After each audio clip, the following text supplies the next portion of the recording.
afternoon or good evening, tudo bem com vocês? Espero que sim. Sejam bem-vindos à nossa primeira aula de inglês dessa semana. Hoje a gente vai dar continuidade ao capítulo 7, que fala sobre países e nacionalidades. Só que hoje a gente vai falar um pouquinho sobre present continuous, que é um tempo verbal, tá bom? As páginas são 10 e 11, 10 e 11, and let's go! Galera, lá na página 10, a gente tem lá um pouquinho sobre o present continuous. O que é o present continuous? O present continuous, ele é uma ação no presente, como o nome mesmo já diz. Então, é como se fosse o presente contínuo ou progressivo no português. Isso quer dizer que é uma coisa que já aconteceu no passado? Não. É uma coisa que vai acontecer no futuro? Não. É uma coisa que está no presente. No presente, então, quer dizer que a ação ainda não terminou, tá bom? Existe uma estrutura para isso, tá? Uma forma de escrever a questão do sujeito, se é um sujeito no singular, se é um sujeito no plural, se é o caso da terceira pessoa do singular, que sempre é especial no inglês, tá? Então, vamos analisar aqui. O livro de vocês, ele traz aqui parte daquele diálogo que tinha entre a Jacomina e o Quan Yin. Excuse me, are you speaking Mandarin? E ele respondeu, yes, I am. I'm teaching Lena a few words. Sim, eu estou ensinando Lena poucas palavras, né? Um pouco de palavras. Então, eles estão falando sobre uma situação que está acontecendo agora, um verbo de rotina, uma situação de rotina, ou uma situação no futuro. Gente, acabei de falar para vocês que present continuous é agora, né? Uma situação acontecendo agora. Vamos mais adiante.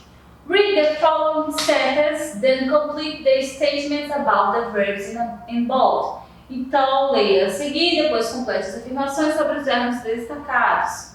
Primeiro, is Susan delivering a lecture on languages in the auditorium right now?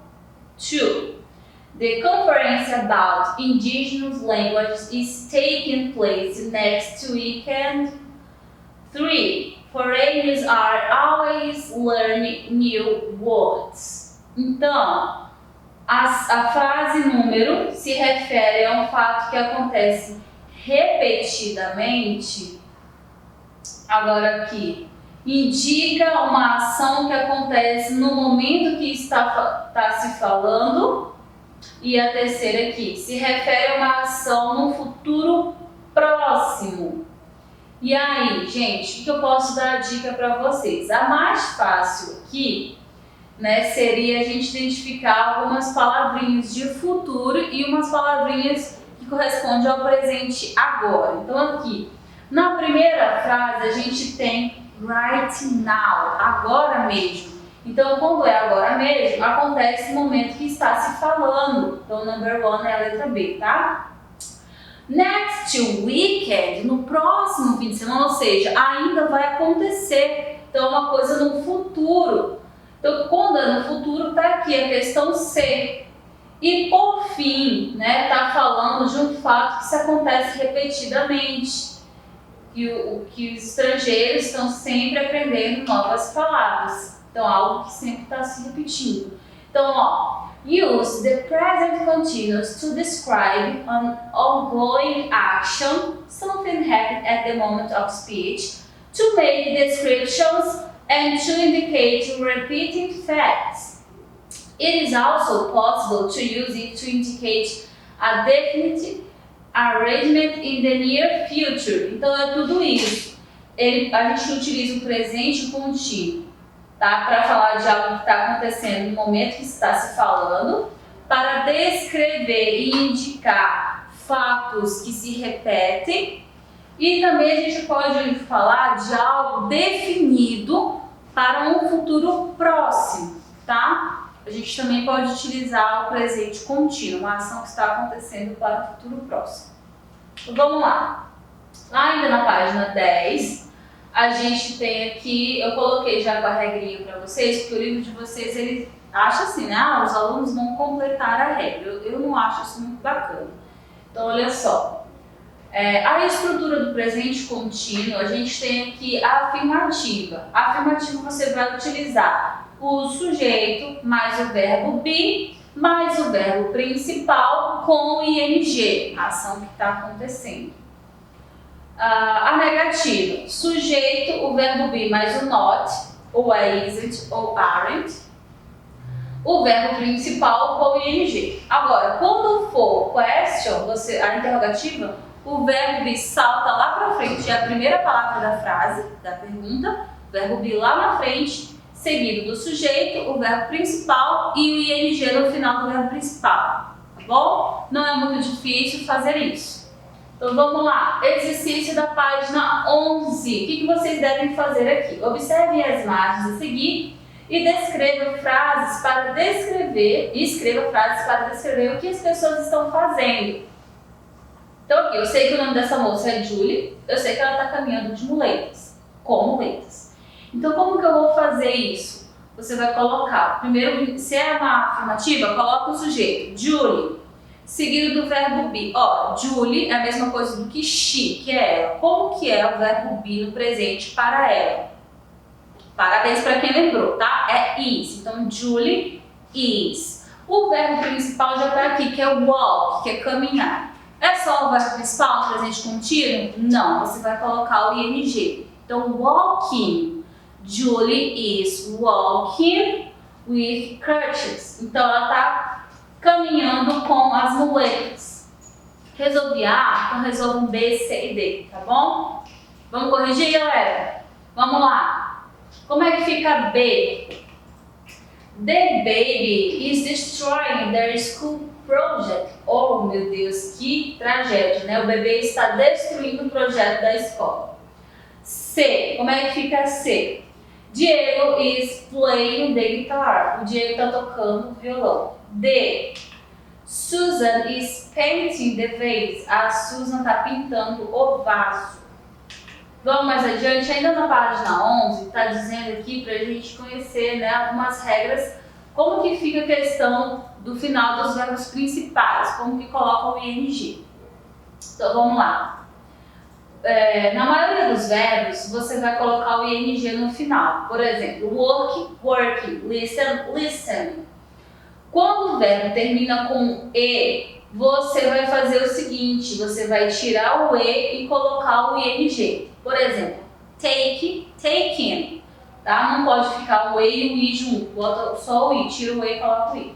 Quando o verbo termina com i e o e, enfim, você vai fazer o seguinte, você vai tirar o i e o e colocar um y e ing. Por exemplo, mentir, o verbo mentir, que é lie, vai ficar lying com o y e ing. Agora, quando o verbo termina com uma sílaba seguida de consoante, que é a sílaba final, gente, é consoante, vogal, consoante, você vai dobrar a consoante e adicionar o ing. Por exemplo, aqui eu tenho essa situação, o verbo begin, que é começar. Eu tenho consoante, vogal, consoante, G, I, N. Então você vai dobrar a última consoante e colocar o ing. Beginning. Tá começando. Começar, começando.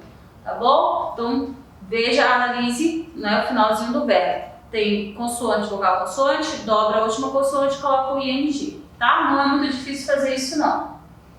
Vamos aqui? Aqui eu tenho uma atividade que vocês teriam que descrever o que cada pessoa está fazendo, usando as palavras do quadro. Então, o que tem aqui nessas palavras? Drink water, beber água, look at, olhando, procurando. Pose for a photo, você tem, né, posando com uma foto. Sit at the border of the fountain, sentado ali na beira da fonte. Take a photo, tirando foto, ou talk, conversando, tá? Então, vocês vão dar um pause nessa aula, tentar descrever o que cada pessoa está fazendo e vai dar um play para a gente corrigir juntos, tá bom?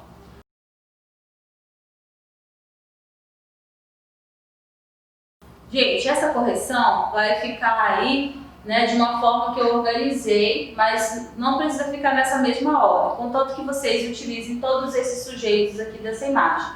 Então vamos lá?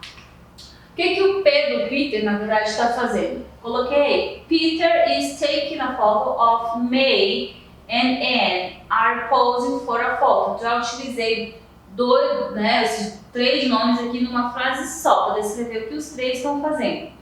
Coloquei de letra diferente, tá? Para poder chamar a atenção de vocês. Quando acaba uma frase, vai para outra. Laura is looking at May and Anne. Mary is sitting at the border of the fountain. Paul is drinking water. Essa aqui é a outra frase, tá? Paul is drinking water. E por fim, Lisa and Kim are talking. Elas estão aqui, tá? 2 garotas. Lisa and Kim are talking. Eu espero que vocês tenham entendido. É uma estrutura nova. O presente contínuo, ele necessita de exercícios para fixar a estrutura, né, as regrinhas desse tempo verbal. E vocês sabem, ficando com dúvidas, sabem onde me procurar. Não dá para esperar até segunda? Manda para a coordenação. Combinado? Essa foi a nossa aula de hoje. Espero que esteja tudo bem com vocês e até a próxima aula. Bye, bye!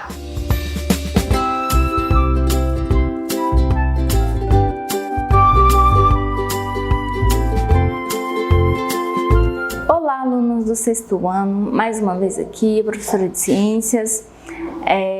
E hoje eu vim dar continuidade ao nosso conteúdo que a gente está vendo ali sobre o sistema endócrino, estudando as glândulas, né, que compõem esse sistema.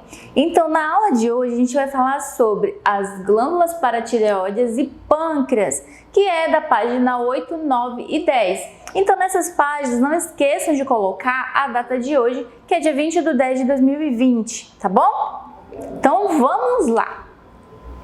Sistema endócrino. Gente, esse assunto é tão legal, tão interessante, que a gente discutiu bastante coisa no plantão, várias curiosidades surgiram. Então, quem ainda não participou dos plantões, para tirar dúvidas sobre isso, sejam bem-vindos ao plantão, porque é bem legal esse conteúdo. Então, vamos lá. Glândulas paratireoides. Bom, são 4 pequenas glândulas situadas atrás da glândula tireoide, que tem ação conjunta com ela. Produzem e liberam paratormônio, que é importante para o metabolismo do cálcio. Bom, o que é o paratormônio? O que ele faz? Ele é liberado para atuar nos ossos, ele vai estimular a liberação de cálcio no sangue e aumenta a absorção de cálcio dos alimentos. E por se falar em cálcio, além de ele ser importante para os dentes e ossos, que todo mundo fala cálcio é bom para os ossos, cálcio é bom para os dentes, mas além disso ele tem outras funções fundamentais para o nosso organismo, que é na contração muscular, ele vai estar ali ajudando, na coagulação sanguínea, funcionamento das células nervosas, do sistema nervoso, dos nossos neurônios, e na pressão arterial. Então, olha como ele é importante, não somente para os ossos e para os dentes. Bom, o cálcio ele pode ser encontrado nos alimentos, peixes, nos vegetais como brócolis, espinafre e agrião, como está aqui na imagem, e também algumas castanhas. E aí a gente vai falar sobre o pâncreas agora. O pâncreas, ele também é considerado um órgão anexo ao sistema digestório, né? A gente também viu o sistema digestório no começo do ano. E ele é responsável pela produção do suco pancreático, que vai auxiliar na digestão dos alimentos no intestino delgado. E a secreção desse suco faz parte da função exócrina desse órgão, que é considerado uma glândula mista. Lembra quando eu falei para vocês que tem a glândula endócrina, a exócrina e a glândula mista? A endócrina é que vai liberar hormônio na corrente sanguínea, a exócrina que vai ser fora da corrente sanguínea. No caso do pâncreas, ele é mista porque ele faz as duas coisas. Então, como ele auxilia na digestão, que ele vai excretar o suco pancreático, ele vai se caracterizar como uma função exócrina. Só que ele também produz a insulina, que é um hormônio que vai ser liberado na corrente sanguínea. Então, já que ele trabalha dessas duas formas, ele é considerado uma glândula mista, tá certo? Aí temos aqui uma imagem, temos ali onde ele é localizado. Aqui a gente consegue ver que ele fica bem perto ali do duodeno, coladinho. Por quê? Porque ele vai liberar ali o suco pancreático. Essa parte aqui amarelinha que fica ali, perto dos rins ali. Bom, e o pâncreas, ele também faz parte do sistema endócrino, porque ele é uma glândula que também trabalha, como eu falei para vocês, liberando hormônio na corrente sanguínea.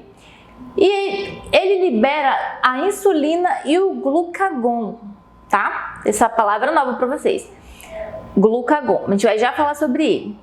Ó, a glicose, ela é obtida dos alimentos e associada ao oxigênio e é fundamental para a produção de energia. Então, quando a gente vai falar de insulina, a gente vai lembrar aqui da glicose que a gente absorve ali dos nossos alimentos, que é fundamental, junto com o oxigênio, para fazer as energias para o nosso organismo, tá certo?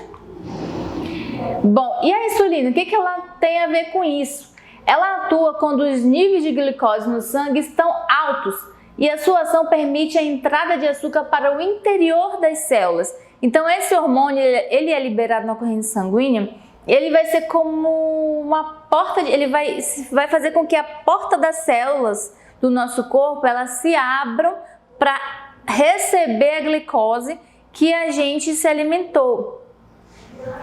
Já o glucagon, que também é um hormônio produzido pelo pâncreas, ele já faz uma ação contrária à insulina. Ele vai atuar os níveis de glicose no sangue quando eles estão baixos. Como temos glicose armazenada, ela pode ser retirada das células e disponibilizada novamente na corrente sanguínea. Ou seja, quando a pessoa está um tempo sem se alimentar, está com um jejum forçado ali, ou então ela fez um exercício físico, está com fome e ela precisa de energia, nosso corpo a todo momento está gastando energia. O que vai acontecer?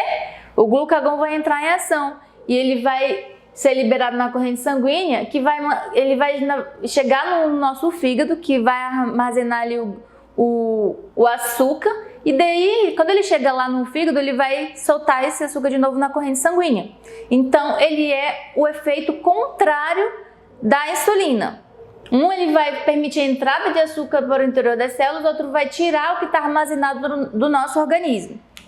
Tá? A gente tem aqui uma imagem para exemplificar. Temos aqui, a menina está ali, ela está se alimentando. Então, ela vai ter o aumento da taxa de glicose no sangue. Vamos seguir a setinha, aí vai ter o pâncreas, que vai secretar a insulina. Normal. Depois disso, ele vai armazenar a glicose ali, o fígado armazena. Com o tempo, ele vai reduzir a taxa de glicose no sangue. A pessoa ficou um tempo sem comer, ou fez exercício físico e tal. O que vai acontecer? Vai ter a secreção do glucagon, que é o pâncreas de novo. E ele vai liberar esse glucagon que vai lá para o fígado e que vai liberar a glicose no sangue, tá certo? Tem até a imagem do garotinho aqui que está segurando a mãozinha dele, está simbolizando que ele está com fome. Então ele está com taxas de glicose baixas. Então vai fazer o quê? Novamente, vai secretar glucagon, hormônio, efeito contrário da insulina, que vai enviar lá para o fígado que armazena a glicose. Ei, me mande açúcar aqui que eu estou precisando. Aí ele vai lá e libera açúcar lá na corrente sanguínea, que é quando o nosso organismo necessita, tá certo? E a gente vai falar sobre diabetes. Então, chamada também de diabetes mellitus, que é o nome científico. O que acontece? O hormônio insulina, ele é bastante conhecido por sua relação com a doença diabetes. Muitas pessoas falam, pode até não saber, mas já ouviram falar. As pessoas diabéticas têm que tomar insulina, têm que ir na farmácia, têm que estar controlando. Por que isso é necessário? Porque a pessoa que está com diabetes significa que ela está com açúcar alto no sangue. Aí por que isso acontece? Aí temos aqui, ó, os tipos de diabetes, que os tipos mais conhecidos é diabetes tipo 1 e diabetes tipo 2. Vamos lá para diabetes tipo 1. Ela é mais comum em pacientes mais jovens, né, menos de 35 anos, aparece em quem tem predisposição, ou seja, que já tem casos na família, e ocorre principalmente por conta da destruição das células que produzem a insulina. Então, no organismo dessa pessoa que tem diabetes tipo 1, ela está destruindo as células que vai produzir insulina, e essa pessoa vai ficar sem esse hormônio, ou com hormônio muito pouco, insuficiente. Aí o que vai acontecer? Se não tiver insulina no seu organismo, as suas células elas não vão conseguir absorver a glicose que você se alimentou. Então vai ficar ali na sua corrente sanguínea. Isso vai poder prejudicar futuramente a vista da pessoa, problemas no coração, problemas nos rins.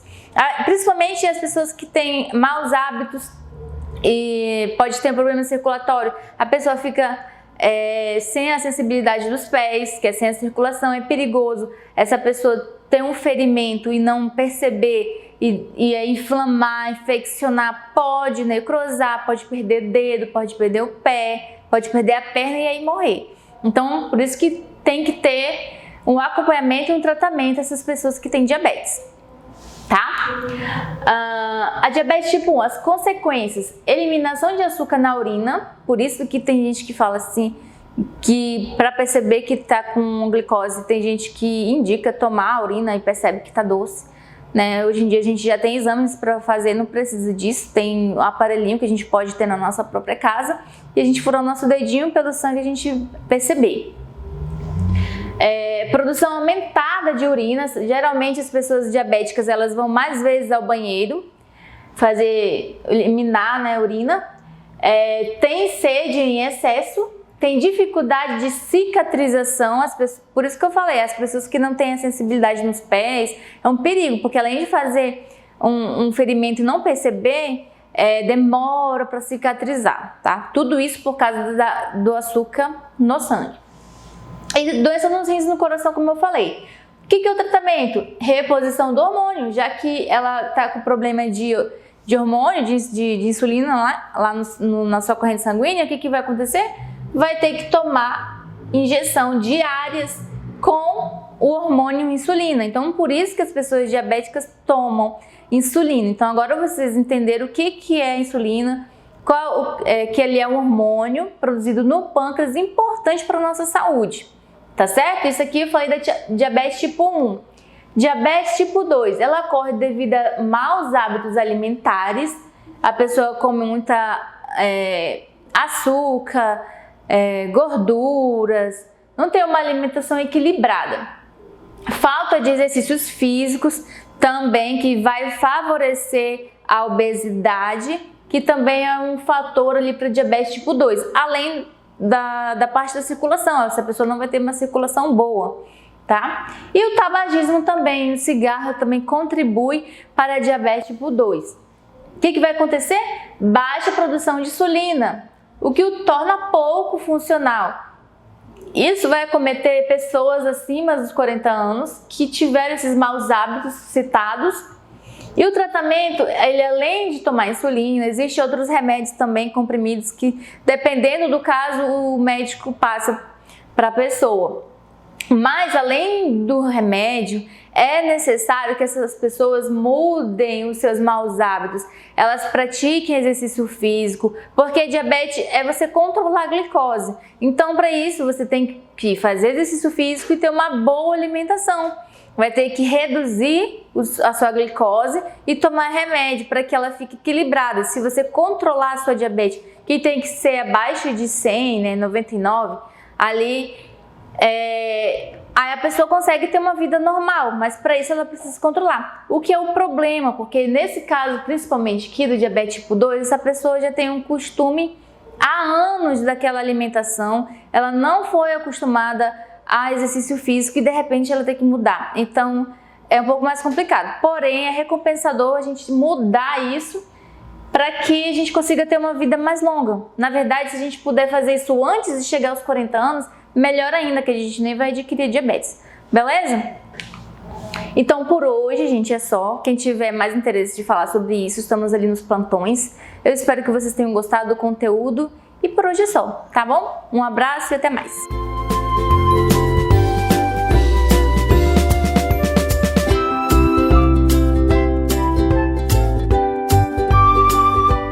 Beleza? Professor Thiago de Educação Física. Mais uma aula para vocês, tá bom? De que? Futsal. Sexto ano A e sexto ano B. Sempre a gente vai dar aquela revisada para a gente dar continuidade. O futsal é um futebol adaptado na prática na quadra. Esportivo ou time de 5 jogadores, tá bom? As equipes, né, tem como objetivo fazer o quê? Colocar a bola dentro do gol, na meta. Beleza? Trago a imagem aqui da bola de futsal, a quadra e o que? O básico do material, que é tênis e meião, né, bom?